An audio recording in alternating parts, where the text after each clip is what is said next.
Kwa majina naitwa wakili Salvatore Mosha. Ni wakili wa plaintiff wadai katika kesi ya ardhi, kesi namba 192/99 ya mwaka 2024 ambayo iko katika Mahakama Kuu hapa Masijara ya Moshi. Kesi hiyo ni kati ya Anate Joseph Masawe ambaye yuko na wenzie 71. Hao wote ni wakazi wa pale Boma, na kesi yao ni dhidi ya bodi ya wadhamini wa Chama cha Mapinduzi kama mdaiwa namba 1, vile vile dhidi ya mkurugenzi wa halmashauri ya Hai kama mdaiwa namba 2, na vile vile kama na mwanasheria mkuu wa serikali ambaye ni kama nasema ni necessary party au kwenye kesi hapa. Kesi ilianza kidogo kwa muda. Kwa mara kwanza ilifunguliwa mwaka 2016, lakini kwa sababu za kiufundi ilikuwa imeondolewa na imerudishwa tena, ikarudishwa mwaka 2028, na ndio hii hapa iliyoko hapa. Hawa wananchi wote walioko hapa, huyu Anante na wenzie 72 ni wakazi wa hapo Boma Ng'ombe. Miaka 1985 walikuwa wamekabidhiwa ardhi na serikali kwa sababu ya maonesho ya Sabasaba. Kwa kipindi kile wilaya ilikuwa imepewa wenyeji wa maonesho ya Sabasaba. Kwa wananchi wakawa wamepewa eneo, wakaambiwa kwamba kila mtu akapangiwa eneo na akaambiwa kwamba waboreshe ile eneo kwa matumizi yao binafsi na watakuwa wamemilikishwa.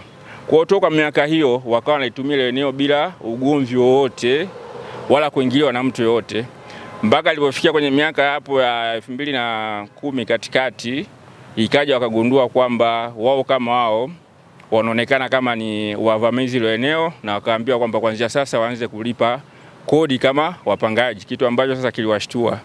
Walivyokuja kufuatilia ndio wakaja kugundua kwamba Chama cha Mapinduzi kupitia bodi ya wadhamini wana hati ambayo walipata kwenye miaka 2012. Kwa hiyo jambo ambalo liliwashtua, na hapo toka hapo mgogoro umeanza. Katikati kulikuwa na kesi mbalimbali zilikuwa zimefunguliwa, lakini zingine zilikuwa zimeondolewa kwa njia za kiufundi, na mpaka tulipokuwa tumefaili hii kesi hapa sasa. Kesi hiyo ilikuwa imekuja kwa ajili ya hatua ya tunaita usikilizaji wa awali, first PTC. Kwa hiyo imepangwa kwa ajili ya kwenda kwenye mediation. Wananchi kwa ujumla wao kama wao, lalamika lao kubwa ni kwamba wao kama wao ni wamiliki halali, kuzingatia kwamba walipewa toka kipindi hicho, wameendeleza maeneo na wengi wao wamejenga hapo na wengine wanaishi hapo toka kipindi hicho. Kwa hiyo na wengi kati yao hata kama unavyoona hapo, wengi wao ni wastaafu. Kwa hiyo wametumia nguvu zao kubwa sana kujenga ile maeneo, wengine wametumia hela zao za kustaafu kuendeleza maeneo, na hivi sasa hawana tena nguvu ya kuweza kufanya tena kwenda kuendeleza kutafuta kipato kingine kwa ajili ya kujenga tena upya maeneo mengine. Kwa hiyo ombi lao kubwa sana kwa kuzingatia hicho ambacho kimefanyika kwa serikali na wameshtushwa. Leo kama leo tunaita kwamba kisheria tunasema ni kitu kinaitwa first PTC, kama kikao cha awali cha usikilizaji. Katika kikao cha awali cha usikilizaji mnakuwa mnapangiwa kwenda kwa jaji. Kama mlikuwa kwa jaji huyu, mnapangiwa kwenda kwa jaji mwingine kwa ajili ya kwenda kufanya mediation, masikilizano na upande wa pili. Kama mtaweza kupatana sasa, mtafikia mwafaka, mtarudi kwake na kumwambia bwana, tumepatana, tumefikia mwafaka, kama mmekubaliana kulipana compensation, kama wewe umeamua kumwachia mwenzie, kama kuna fidia yote itakuwa imetoka hapo. Hicho ndio kilikuwa kimefanyika leo, lakini hatua ya usikilizaji kabisa bado hatujaanza kusikilizwa. Baada ya kupita hii hatua nilisema hii usikilizaji wa awali first PTC, tutaenda kwenye hatua inayofuata sasa. Tutarudi kwa jaji mhusika ambaye ndiye anasikiliza hii kesi ili kuendelea na usikilizaji wa kesi. Tutarudi tarehe 25 mwezi wa 6 kwa ajili ya mention, kukutana kwa ajili ya mediator ambaye ameteuliwa, yani msuluhishi, jaji ambaye ameteuliwa kama msuluhishi kwa ajili ya kutusuluhisha. Baada hapo tutasuluhishwa within siku 30. Endapo tutashindwa kufikia mwafaka, tutarudi kwa jaji ambaye anasikiliza hii kesi. Mimi naitwa Akram Ahmed Mushi. Ndugu Rais, mama yetu, sisi wengine ni wajane. Tumeachwa wajane, majengo yao tulikuta waume zetu wamejenga, wamemaliza. Na ndio wametuacha tulee nayo watoto wetu wajukuu. Mfano mimi mwenyewe na mtoto mjukuu mlemavu, haoni, hasikii, hakai. Hapa sasa tunaambiwa tuache haya majengo. Tutaachaje haya majengo? Si tutaishije? Tunaomba mama yetu utusaidie.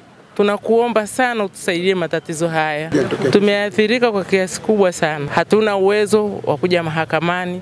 Tunakopa, tunakuja mahakamani kuja kufuatilia hii kesi. Na tumefuatilia hii kesi kwa miaka nyingi.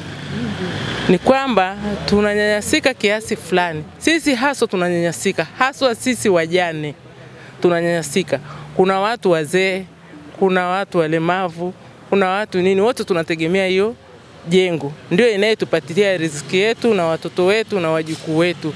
Sisi hatuna waume, tuende wapi? Na asilimia kubwa hapa tulivyosimama, hatuna waume. Tunaishi sisi na watoto wetu. Tuende wapi? Tunaomba mama yetu utusaidie. Tunakuomba sana sana sana.